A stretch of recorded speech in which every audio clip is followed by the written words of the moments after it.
Welcome YouTube, this is the Velvet Locks with another story time. Yes, okay. Now this is one of those story times that I tell you, you just can't make this stuff up. You really can't. Now, I'm going to tell you about the time when my neighbor across the street tried to set my car on fire. Okay, yes, he tried to set my car on fire. Now, okay, we're going to go right into this story because this is a crazy story. This was around the time when I was in college, and I had a little hoopty that my grandmother bought me, all right? Now, she bought this old green Hornet car. All I needed for this car was some back glasses, some catgirl glasses. That's what I needed to look really perfect in this car, okay? Now, this was a Plymouth Green Valiant. This is an old car. Most of you probably won't even know it unless you Google it. All right? So it's one of those type of cars. Well, it was an ugly car, but it was mine. My grandmama bought it for me. So, you know, this particular day, I was just going in and out, okay? I had things to do, so I had plans, so I was preparing to go out and take care of some business. Well, I tell you this much.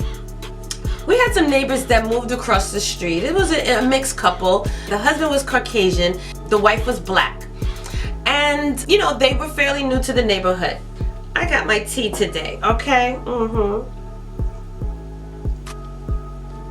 So, they lived across the street. They just moved into the neighborhood. Wasn't on the block that long. Well, on this particular day, I was getting dressed to go out. And I had just came back in. So I was inside preparing, you know, getting all dollied up to go out and have fun. Imagine, my parents, who was very strict, was allowing me to go out. Okay. So I'm in my room getting ready. And all of a sudden, I heard the doorbell ring. Now, my neighbor across the street, who lived right next to the interracial couple, and my neighbor across the street, I'm going to call him Mr. B.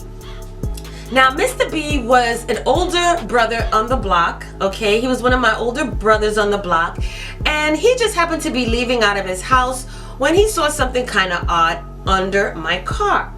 Okay, so Mr. B came across the street and rang my doorbell and was frantic. Now, he's talking to my parents, but I'm hearing things going on. I hear like a commotion, and my parents was at the door. So I came out to see what was all going on, like what's going on.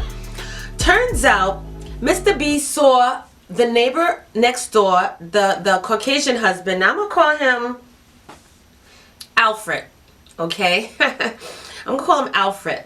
So he sees Alfred running from my car back into his house. Now, he thought that was kind of weird because Alfred never came across the street. I mean, he stayed on his side and he came and went, hi, goodbye. That was basically the relationship we had. So for Alfred to be on our side of the block was really odd.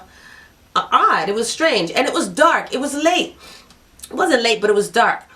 So my neighbor told my parents that he saw Alfred running away from my car. And mind you, he saw flames under my car. Okay, he saw flames and he saw Alfred running away from my car. Now this is where the story gets crazy. So my parents automatically called 911 and the fire department came, of course, because, you know, they called for the fire department because my car was on fire. So it wasn't on fire, but there was a fire underneath my car. So the fire department came. Alfred had a bunch of charcoal sitting on top of some newspaper or some sort of cardboard, and he had set that on fire. So the fire department came and they saw what was going on, and they dragged the cardboard from under my car. So it didn't actually set the car on fire. Now, they mentioned that, you know, this was a really serious thing because had this car caught on fire, it could have set off a chain reaction of houses catching on fire on the block. Now, this was disturbing to me because I'm like, why did Alfred try to set my car on fire? I don't have any problems with none of these neighbors. He's a grown man. I'm in my teens, like maybe 18, 19 years old. You know, I'm in college. I'm a freshman in college. So I'm wondering, why did he try to do this? What did I do? So now my parents decided to play devil's advocate and invite Alfred over to the house to find out what's going on. Because I'm like, no, call the police, call the police. He needs to get locked up. You saw him running from the house? Okay, well then he's the one that set the car on fire. So therefore, call the police.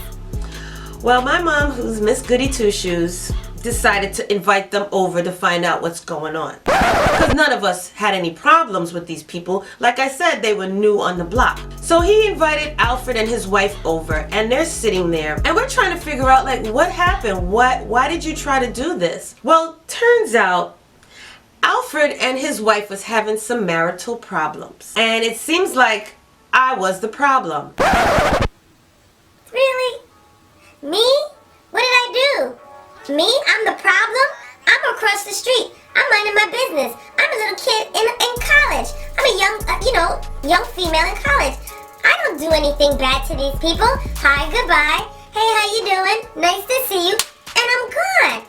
So he's saying that they were having some marital issues, and basically his wife had some sort of jealous feelings about Alfred. And I guess Alfred was constantly looking out his window, looking at me. Looking at when I go, when I come, whenever he sees me outside, Alfred is gawking at me. Now, his wife must have caught him gawking at me. Bruh. And being that Alfred's a white man, and she's a black woman, and he's checking out another black female, she probably went crazy, okay? Well. Turns out Alfred tried to profess his love for his wife by trying to blow up my car. Bruh. Okay, like that made any kind of sense to anybody. He tried to blow up my car. He tried to set it on fire to show his wife that he was not in love with me, that he really loves her.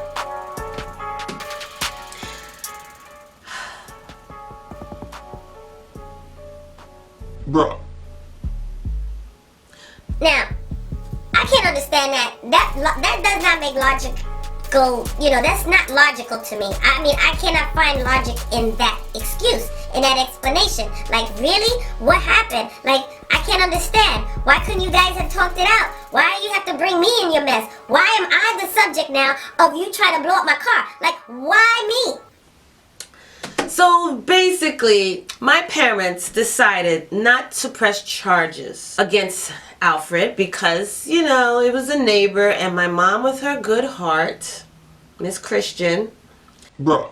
did not want to press charges against Alfred, even though Alfred tried to set my car on fire. So basically, Alfred and his wife, after that, they stayed on the block, and I didn't see him I didn't really see him anymore. I guess he was more embarrassed after that, so he kind of stayed very scarce, and I guess I don't even recall seeing him much after that incident took place, because it was a very embarrassing thing. The whole block found out about it afterwards, and they really didn't talk a lot with the neighbors. They pretty much stayed to themselves after that. But yes, you guys, Alfred tried to blow up my car. He tried to set my car on fire to show his wife that he was not in love with me. Bruh. Now, at that time, I must have been about 18, 19 years old. Freshman year of college, minding my business, not thinking about anything else besides whatever's on my mind. But I couldn't understand how this man chose me. Little old me. I'm so special. Just goes to show you, you never know who's watching you, who's looking at you, and who's scheming on you. Okay? Never know. You could be doing your own, minding your business, but somebody always got your name on their lips. Okay, you guys, so that's it for this quick story time. Now, this one's a fast one, so it's not that juicy, but I got a better one for you tomorrow, all right? So come and join me on the next story time. Once upon a time, not long ago, when people wore pajamas and lived life slow, where laws were stern and justice stood, and people were behaving like they ought to good. There lived a little boy who